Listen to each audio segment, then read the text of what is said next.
Hi, this is Professor Marsh, and I'm recording this lecture to re-record an earlier one where the sound didn't work. So the extra uh, accounting career in accounting video that I did earlier this semester, apparently the sound didn't take. So I'm going to re-record that now. Uh, this is based on material that's in Chapter 1, Section 5, but it's also based on my own personal experience. Uh, I'm a CPA. I took the CPA exam in 1981. It used to be held just 2 times a year. Now it's available at test centers around the country. Uh, Virtually around the clock, around the year. Whenever you sign up for it, you can go take it at one of the authorized test centers. And I was able to pass the exam. It was the same year I passed the bar exam. 1981 was a big year for passing exams for me, and I have been a CPA ever since.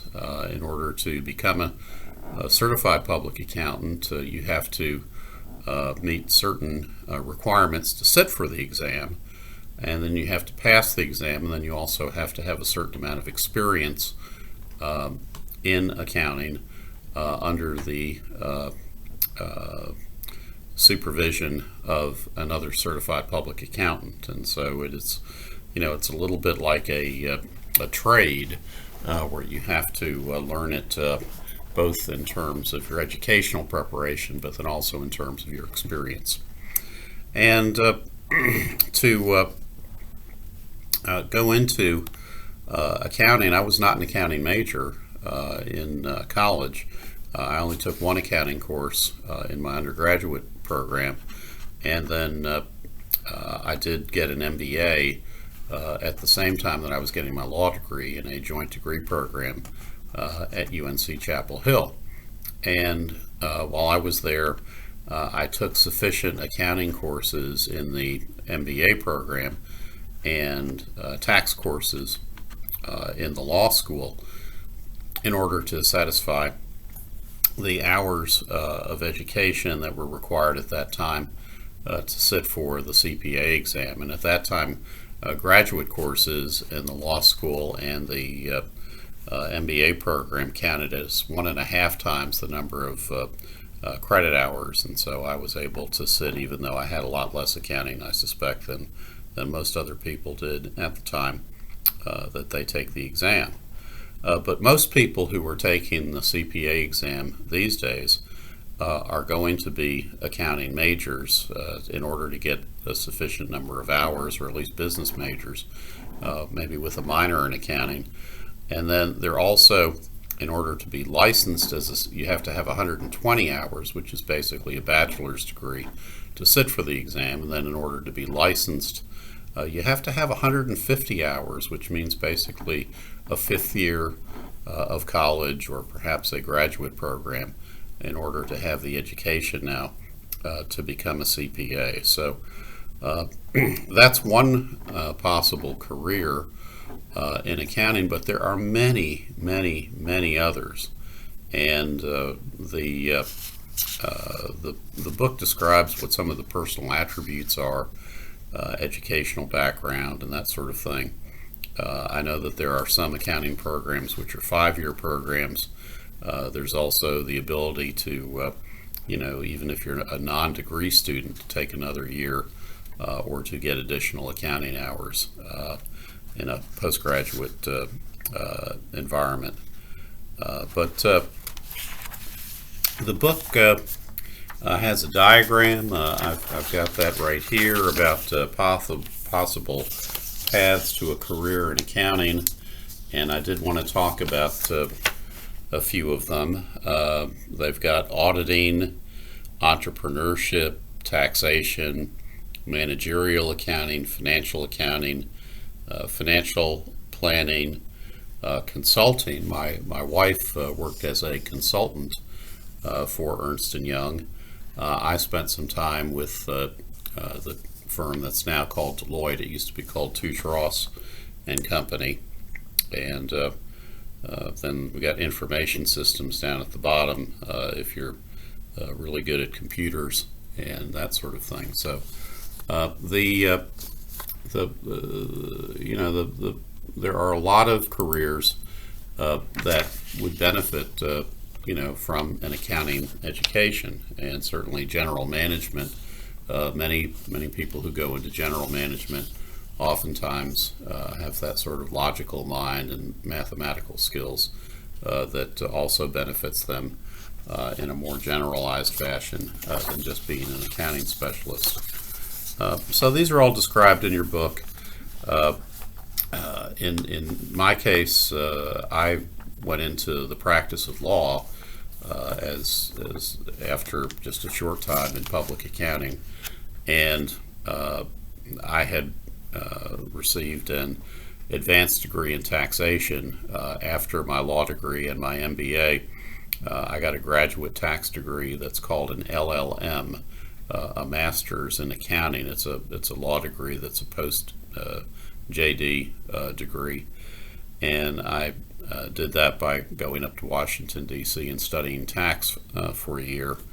And of course, I graduated in 1985, and in 1986 they passed the first new revised Internal Revenue Code since 1954, which is still called the Internal Revenue Code of 1986. So perhaps I got there a little too early, but while we were there, we were studying the legislation as it was occurring.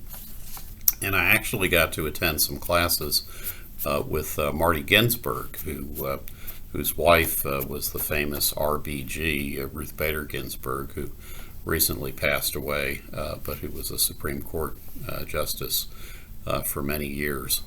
And at one point, Professor Ginsburg and Judge, at that time she was not on the Supreme Court, she was just on the D.C. Court of Appeals, and Judge Ginsburg and her husband, Professor Marty Ginsburg, sponsored a luncheon where they talked about one of the pending tax legislation ideas, and that was a really interesting presentation that I got to attend at that time. And so that was a nice experience. And so I've been basically a tax expert for most of my career. I do a lot of estate planning, and I guess that would be considered financial planning in your book. We help clients draft wills and trusts and do that sort of thing. And many people who are in the financial area have similar skills, although maybe they've gotten to it by a different pathway. So oftentimes people who study money and banking and go into trust banking also do the same type of work that I do. People who come out and get insurance licenses or securities licenses and sell insurance or other financial products oftentimes pick up the skills that I have through their work in advising clients and making different types of investments, and also planning for the future. And a lot of that planning for the future involves tax aspects and tax advantages, and then also making sure that they have effectively taken care of protecting themselves in their retirement, funding their kids' education, and also providing for their dependents or their other family members in the event that they become disabled or pass away. So there are other careers in accounting that the book talks about. There are many jobs in industry in which an accounting education is useful. I know I've mentioned it, and we're now in Unit 3. We're getting toward the end of Unit 3, and I have mentioned it in several of the lectures that if you learn these basic building blocks of bookkeeping and accounting, the double entry bookkeeping system and become familiar with the journals, the ledgers, the T accounts, the trial balances, and then the financial statements, you will always be able to be gainfully employed because those talents are needed all over the place. And there are always jobs for people who have skills in accounting, and particularly if you take the knowledge that you're going to get from this course and apply it to learning some of the basic automated accounting systems such as QuickBooks, becoming familiar with Excel and how spreadsheets are constructed and used in financial analysis. That will be, tremendously helpful, and it can help you for, either inside of, business or industry in cost or managerial accounting, perhaps in starting a business and entrepreneurship, again, in banking or finance, in really all sorts of different enterprises, and even in government. Even if you go into government, I mean, every government runs on a budget, and so the ability to manage a budget is one of the key skills of a good manager or a good employee in many of our government entities. So, and that's true. And if you go into not-for-profit as well, I mean, not-for-profit accounting is a subspecialty of accounting, similar to government accounting, and it's also something that will require, maybe some selling skills if you get involved in fundraising. But also requires that the nonprofit organizations be good stewards of their money and appropriately budget and spend so they don't run out, and so they have continuity based on what they're able to collect. Now, I think I've talked about most of the entities that are described here in section 1.5 in your materials. There's a little blurb about the heroic accountants over the years, Elliot Ness and the Untouchables, who brought down Al Capone, were basically glorified accountants, and they could never, pin the rap on Capone for murder or extortion or all the other crimes, bribery that he committed. But what they were able to get him for was tax evasion, and there's, of course, the some of the TV shows that have been made about the Untouchables that you can find on YouTube. There's the the famous movie with Kevin Costner and Robert De Niro and Sean Connery that they made a couple of maybe 20 years, 30 years ago now. That was a really obviously they took a lot of liberties with the facts, but it's a very entertaining movie. And it was interesting to see the heroic bookkeepers with their rifles and shotguns going after the bad guys. But in any event, if you're up for that kind of work, the FBI and the IRS perhaps have a place for you. Now, I have here my drink cup, which, as you will see, has the seal of the Department of Justice Federal Bureau of Investigation. My wife has a connection to this organization, and so at least it's better to have this mug than for them to have my mugshot, I suspect. But in any event, it's a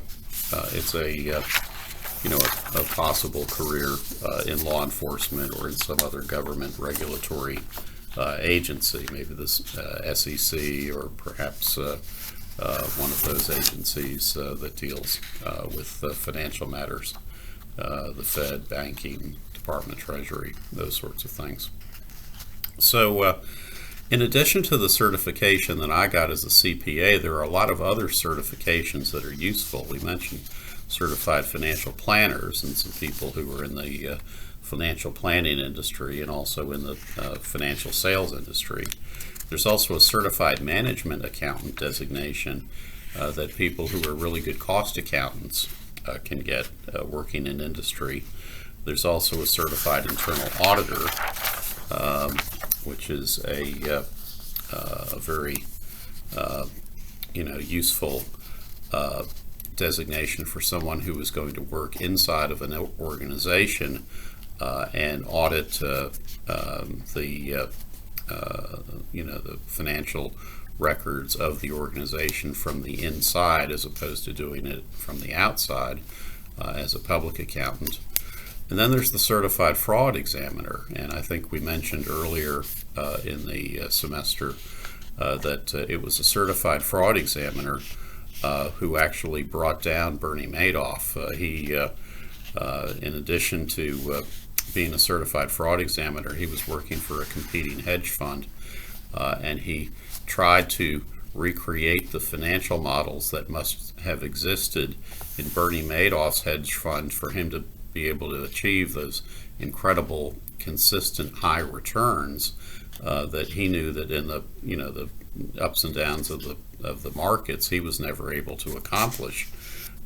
Even giving the best possible results that you could achieve on the Chicago Mercantile Exchange. They were trading futures and trading commodities on the Chicago Mercantile Exchange, and what he determined using his skills as a certified fraud examiner is that it was statistically impossible for Bernie Madoff to have generated the level of transactions that he claimed to have generated to achieve that return. It would have been more than all of the transactions for the entire year, or for the entire period that he was examining on the Chicago Exchange, in order for Madoff to have generated those returns. And then he was rewarded because people ignored him for about 10 years before they finally fessed up, and people realized that Madoff had committed these horrible crimes. So for today's CPA exam, there are 4 sections, and the 4 sections are financial, auditing, and reporting. There's also auditing and attestation. There's also regulation, which they used to call law, and there's business, environment, and concepts, which is a combination of corporate governance, economics, financial management, IT, operations management.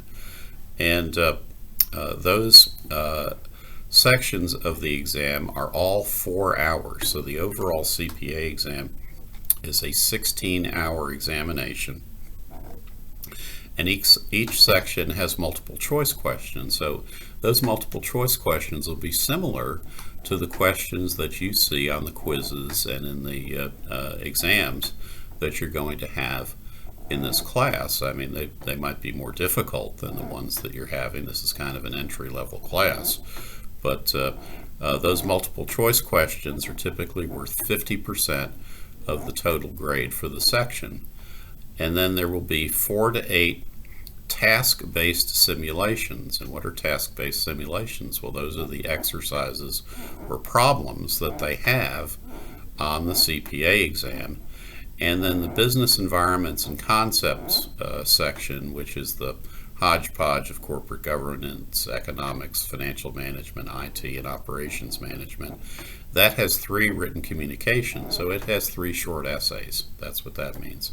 So to pass the CPA exam, you have to get a 75% grade or higher on all 4 sections.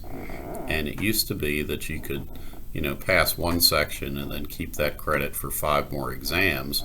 Well, now you have to pass all 4 sections within an 18-month window.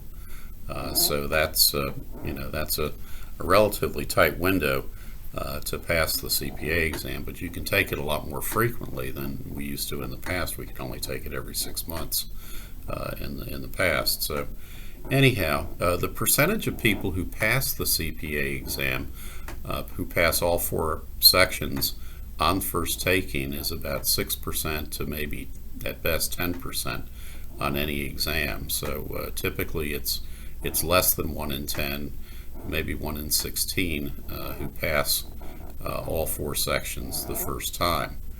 And so that's it's a very difficult exam, but it's not anything that you can't do. I mean, it's just basically, it's like anything else. You have to put in the time if you want to do it, and to study hard and study in a disciplined way, so that you make sure that you can pile up as many points as you can on each section. And you can't just get the multiple choice questions correct. You have to learn to do the problems, to work the problems, and then you also have to learn to write the essays and to be able to express yourself, in a short, concise manner, but in a professional business manner. And so that's the reason that we have several times we're going to have short essays, or write a paragraph about this as questions in this course.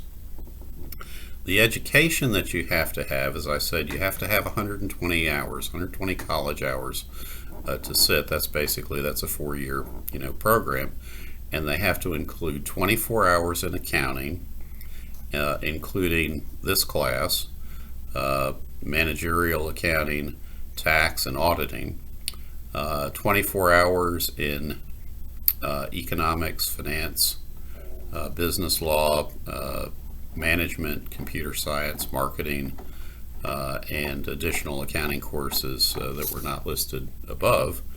And so, that's 48 required hours to sit for the exam, and then you have to have 150 hours, or basically 1 extra year of college, in order to become licensed. Those are the South Carolina requirements for the CPA exam. So it may be somewhat different from state to state. Each state has a licensing for it, but that's the CPA exam, and that's careers in accounting. Feel free at any time during the semester to ask me a question about anything that you have as far as the CPA exam, or any type of career that you're considering in the accounting field, or for which accounting would be useful.